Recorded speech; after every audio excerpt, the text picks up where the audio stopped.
Ce jour-là, Dominique reçoit un message d'alerte. Un signalement qui provient de l'hôpital. Un nourrisson d'à peine 3 mois vient d'être admis aux urgences dans un état préoccupant. Très pâle, les extrémités froides. Il présente également de graves troubles de la conscience. Sa vie est menacée. Et voilà pourquoi les médecins préviennent la police. Ils ont constaté sur son corps plusieurs hématomes. Un récent et volumineux, d'autres plus anciens. Mais alors, qu'est-il arrivé à cet enfant? Brigitte, L'affaire semble grave. on va au CHU. Dominique prévient l'un des piliers de la brigade, Brigitte, 30 ans de service. On a un jeune enfant, 3 mois, hospitalisé depuis hier. J'ai eu le procureur qui nous dit d'aller sur place faire le point. Un passage du rapport intéresse immédiatement les enquêteurs. Les hypothèses formulées par les médecins. Selon eux, le nourrisson peut souffrir d'une malformation, de 2 maladies plutôt rares, mais il peut aussi avoir été maltraité. Dans ce genre de cas, les premiers indices sont d'éventuelles traces de coups sur le corps de l'enfant. Simple accident ou blessure volontaire, il faut l'œil averti d'un enquêteur pour interpréter le moindre bleu. Quand ils ont des traces sur les jambes, des fois on pourrait penser qu'il tombe et que les parents nous disent il est tombé. Mais si c'est dans le dos ou une gifle sur la joue d'un enfant, la main elle marque, quoi. On les voit bien, il y a des fois des bébés qu'on dit marque. Pour découvrir la nature des blessures du nourrisson, direction l'hôpital. Ils ne le savent pas encore, mais ce que les policiers vont découvrir va déclencher une enquête qui va mettre toute la brigade en effervescence. C'est ici, dans le principal centre hospitalier de la ville, que le bébé a été conduit par ses parents la nuit dernière, aux urgences pédiatriques. Alors les urgences... Pédiatrique. urgences Et pédiatriques, non, là. Ah oui.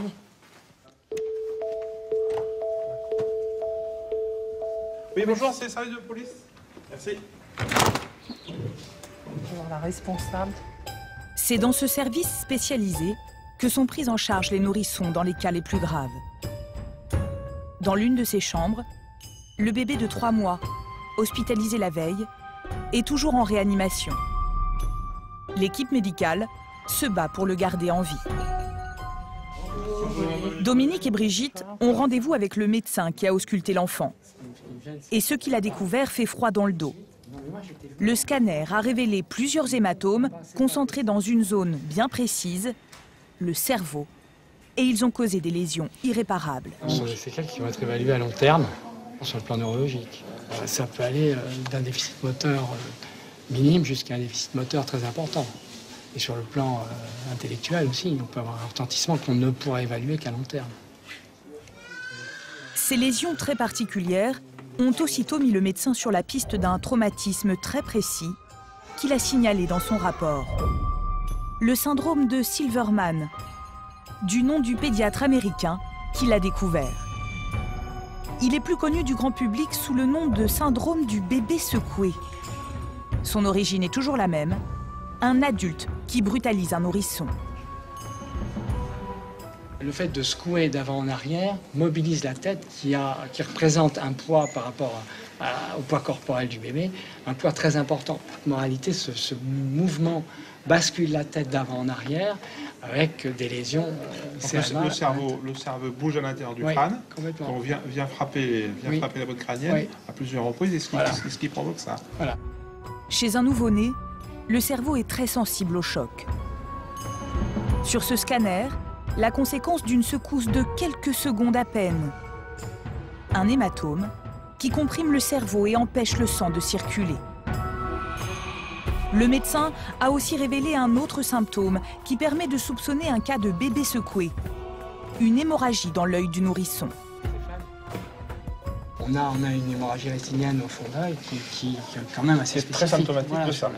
Sur le fait d'avoir secoué la tête du bébé, quoi.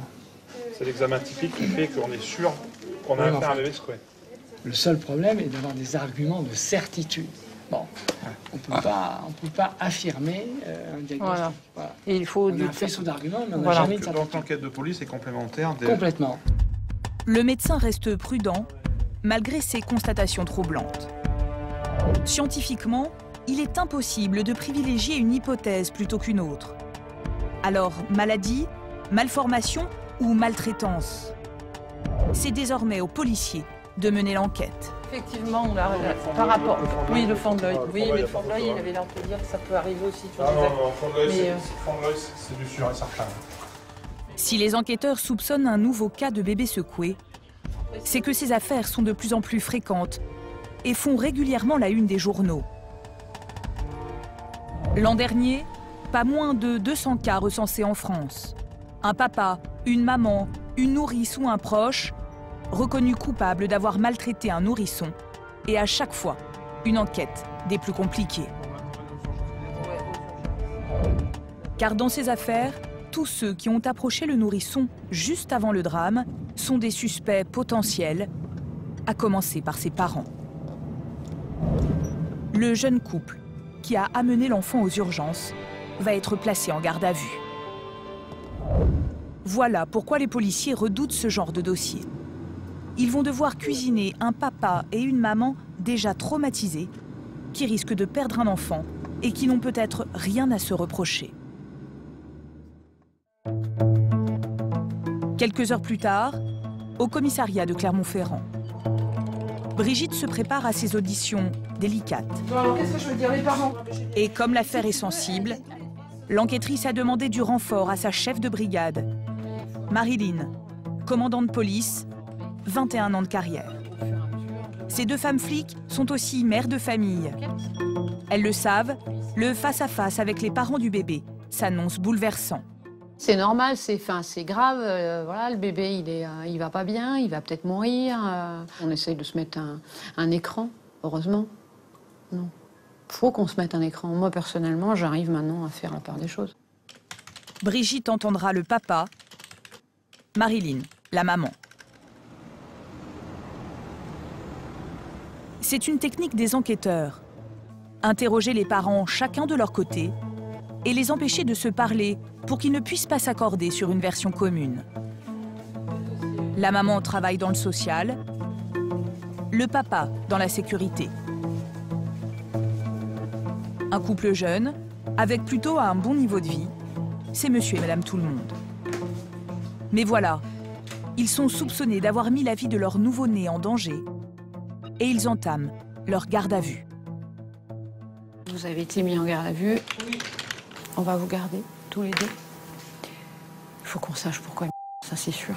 Il faut qu'on sache. Comme Marilyn s'y attendait, l'audition s'annonce difficile. La mère est effondrée. Mais malgré le choc, l'enquêtrice va lui demander de détailler minute par minute les heures qui ont précédé l'arrivée de l'enfant à l'hôpital à 5 h du matin. Le récit de la jeune femme commence en fin de journée, juste après la sieste, par une première alerte. Vers 19 h, on a entendu des hurlements. Et c'est qui allait le chercher. Et quand il est arrivé dans le salon, il l'avait dans les bras, il était tout mou. Enfin, je lui ai pris les bras et il était comme une poupée de chiffon, quoi. Vraiment désarticulé. La jeune maman aurait commencé à paniquer. Mais après un biberon, l'enfant se serait calmé. Elle aurait alors pensé à une simple déshydratation. Bon, après, j'étais un peu plus rassurée parce que comme il avait pris son biberon et que moi je pensais encore que c'était... Donc à son réveil, vous lui avez donné son biberon. Oui, il l'a pris en entier. Et du coup, je me suis dit, bah, ça va aller mieux. Rassurée, la jeune femme aurait décidé de coucher son enfant comme tous les soirs. Mais dans la nuit, elle aurait été réveillée par ses pleurs. Des cris à répétition toutes les heures. Il dormait et d'un coup il se mettait à hurler. J'y allais, j'essayais de le calmer, il se calmait. Et je repartais, et peut-être 1 heure après ça recommençait. Et il a fait ça toute la nuit. Et vers 5 h du matin, l'état de l'enfant aurait brusquement empiré.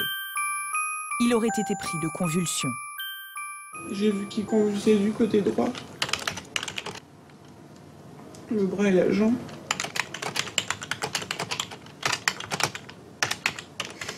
Et je lui ai dit qu'il fallait qu'on l'emmène tout de suite aux urgences. La jeune femme et son compagnon se rendent alors à l'hôpital. Après une batterie d'examens, la maman apprend le terrible diagnostic des médecins. Le cerveau de son enfant est gravement atteint. Il est placé en soins intensifs. Il a eu un brin qui a été posé au niveau du cerveau pour vider le sang et le liquide parce que ça faisait trop pression dans sa boîte crânienne. Et ils ont fait un scanner après ça pour voir si c'était bien positionné. Et le soir, quand on était pour voir le résultat du scanner, elle nous a montré les images. Et j'ai vu qu'il y avait les trois quarts du cerveau qui étaient morts, quoi. Elle m'a dit que c'était des vaisseaux qui avaient été sectionnés, quoi. Alors pourquoi cet enfant s'est-il soudainement retrouvé dans cet état? Selon sa maman, il n'aurait subi aucun choc pendant cette fameuse soirée. Marilyn va alors étendre ses recherches et lui demander de détailler son emploi du temps depuis la matinée. On était à la maison, on est resté à la maison toute la matinée, jusqu'à ce que je parte à l'auto-école, en fait. La jeune femme se serait donc absentée pour prendre un cours de conduite.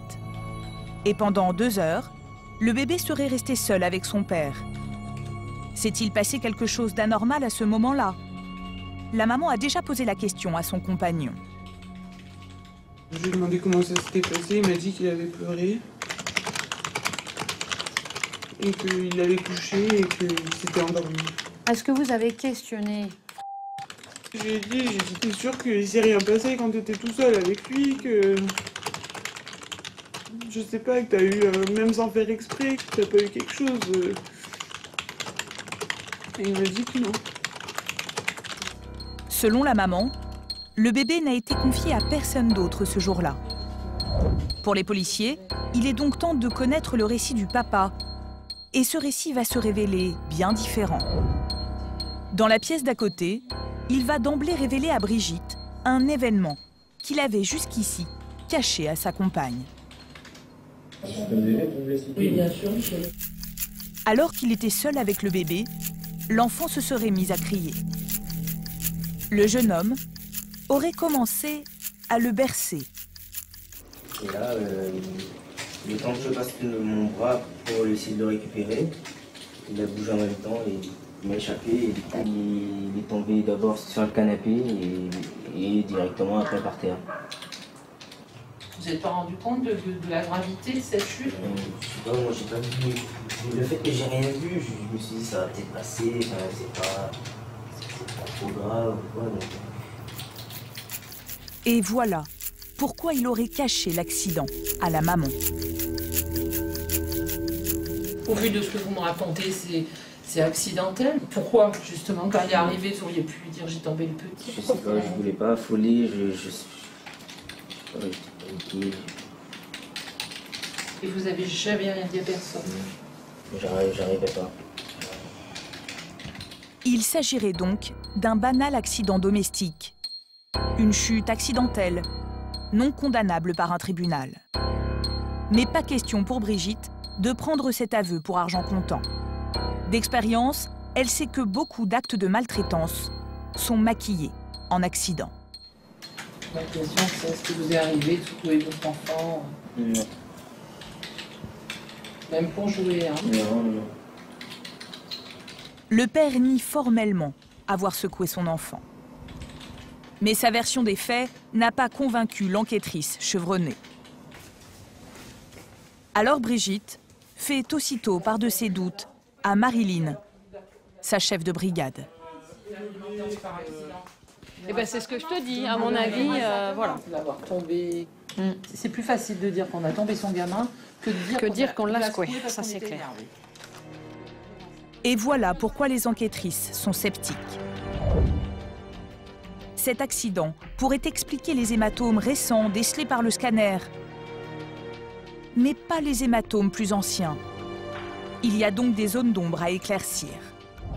Les hémorragies sont de dates différentes. Elles ne sont pas que récentes.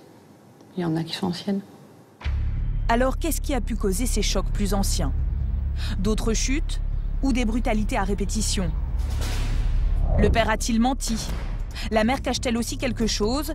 Se sont-ils mis d'accord sur une version commune? Pour trouver des réponses, les policiers ont une technique. Dresser le profil psychologique des parents. L'enfant était-il désiré? La grossesse s'est-elle bien passée? Leur comportement a-t-il changé depuis la naissance? C'est donc une enquête de personnalité approfondie qui commence. Les policiers vont interroger tous les proches du couple et ce qu'ils vont découvrir va remettre en cause leur première certitude. Commissariat de Clermont-Ferrand, j'aurais besoin d'un témoignage de votre part, s'il vous plaît. Oncles, tantes, grands-parents, toutes les personnes qui côtoient le couple depuis la naissance du bébé sont convoquées au commissariat.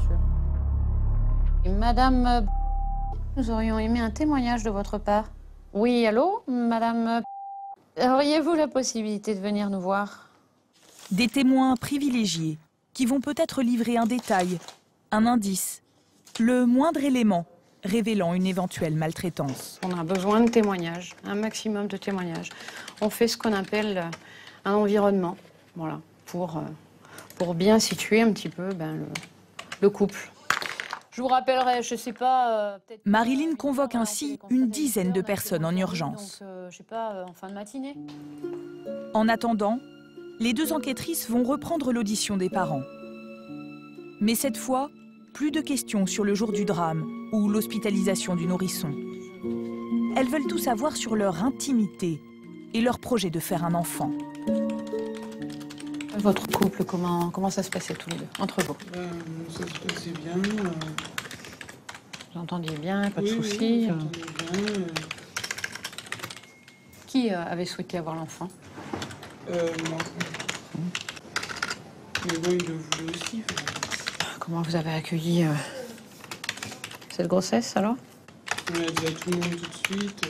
Moi, j'étais super contente, du coup, j'ai dit à tout le monde. Vous avez voulu savoir c'était une fille ou un garçon? Oui. La réaction face au fait que c'était un petit garçon? Moi, je voulais un petit garçon. En quelques réponses, la jeune femme dresse le portrait d'un couple parfait, aimant et désireux d'avoir un enfant. Et pourtant, cet enfant est hospitalisé dans un état critique. Alors le père va-t-il confirmer cette vie de famille idyllique? Votre fils, c'était un enfant voulu? Oui. Comment s'est passée la grossesse de votre compagne? Très bien. Très bien, accouchement. Il a été mis dans votre chambre les premiers jours? Vous l'avez... La première nuit, on l'a gardé avec nous et ensuite on a... Il a dormi dans sa propre chambre? On lui a fait une chambre. Lui aussi raconte une vie sans problème. Alors l'enquêtrice va le brusquer un peu et lui rappeler qu'il a quand même caché à sa femme une terrible vérité. Cette chute accidentelle du bébé le jour du drame. Si tout allait si bien entre eux, pourquoi lui avoir menti? Est-ce que vous avez des problèmes de couple qui fait que vous n'avez pas voulu dire à votre compagne quand elle se rend compte le petit... Des problèmes de quoi? De couple? Ah non. Non mais bon, comme elle, quand elle vous dit le petit, il est mou, vous auriez pu lui dire, il est tombé, il est peut-être en... Ouais, mais je sais pas, je sais que ça allait passer.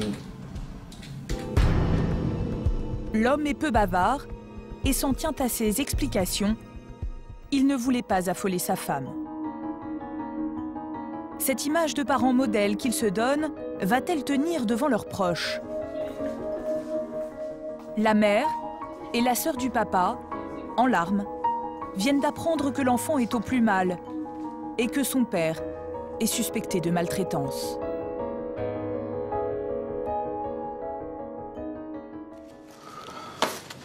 Je n'arrive toujours pas à y croire. Je comprends toujours pas ce qui se passe. Je sais pas. C'est une vraie crème. Il n'a jamais, franchement, il a jamais été violent envers qui que ce soit. Il est super sensible en plus. Une stupeur partagée par l'autre famille. Le père de la jeune maman évoque un couple heureux et ne voit rien à reprocher à son gendre. Vous entendez bien, vous, avec lui? Oui, tout à fait, plutôt bien. Il était très gentil, poli, discret, bien élevé, courageux. Parfaitement bien, je dirais, intégré, rentré dans la famille, on aimait bien. Famille, amis, toute la journée les témoignages concordent. Pas de quoi faire basculer la conviction des enquêteurs. Jusqu'à l'audition de la mère du papa, entendue en fin de journée. En quelques mots, elle va sérieusement compliquer l'enquête. Selon elle, son fils serait capable de s'accuser de faits qu'il n'a pas commis. Votre fils nous déclare avoir fait tomber le petit. Il nous l'avait dit, ça qu'il l'aurait fait. Pardon? Il avait dit qu'il aurait plutôt prendre tout sur lui que sa copine. La mère du suspect est catégorique. Son fils lui a confié que face à ce genre de drame, il préférerait endosser seul la responsabilité pour épargner sa compagne. Et cet accident ne lui ressemblerait pas. Il n'a jamais fait mal au bébé. Il n'a jamais tombé, il n'a jamais cogné. Il fait toujours en sorte que quand il est posé quelque part, qu'il est positionné, ne pas tomber non plus. Il a toujours un cal où il est dans son transat. Lui, vous sort des trucs comme ça, c'est qu'il est au bout du rouleau. C'est pas possible, ça. Alors, qui dit vrai dans cette affaire? L'homme s'accuse-t-il pour protéger sa compagne? La jeune maman n'a peut-être pas dit toute la vérité. Au terme des premières auditions, le père et la mère restent tous les deux des suspects de premier plan. Les enquêteurs ont demandé au procureur de prolonger leur garde à vue de 24 heures. Leur bébé de 3 mois est entre la vie et la mort à l'hôpital et ils vont dormir en cellule pour la première fois de leur vie. Est-ce qu'on est obligé de mettre comme ça en cellule le père et la mère ce soir? Vu la gravité des blessures de l'enfant, oui, on a bien sûr qu'on est obligé, tout simplement parce qu'on ne sait pas si c'est le père, si c'est la mère, et qu'il faut qu'il nous donne une version qui explique la raison des blessures. Marilyn et Brigitte ont une seule certitude. L'accident relaté par le père ne suffit pas à expliquer l'état de l'enfant. Dans ces affaires délicates, où le drame se joue dans l'intimité d'une famille, il n'y a souvent aucune preuve matérielle. Il faut donc obtenir des aveux. Pour les provoquer, les policiers ont une dernière piste à explorer, l'appartement du couple. Les enfants maltraités manquent souvent de tout, vêtements ou nourriture. Si c'est le cas dans cette affaire, ils pourront mettre les parents devant leurs contradictions et espérer les faire craquer.